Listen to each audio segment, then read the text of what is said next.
An unboxing video. The manufacturer number is 74201. It's made by Streamlight.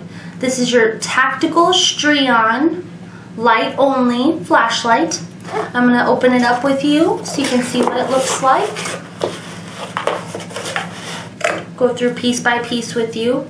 This has your operating instructions. Also more information about Streamlight.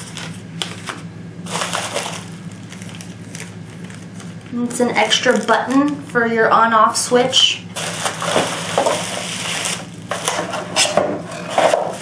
I'll go ahead and undo the flashlight here. Has like a shiny look to it. It says Streamlight Strion on it. Your on-off is right here. The battery's already in.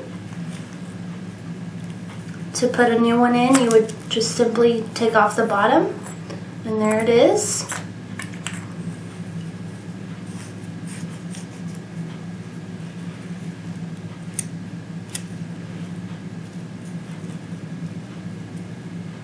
Just kind of moving it around, seeing how it works for you.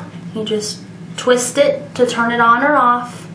This is just the cover and to help support the battery.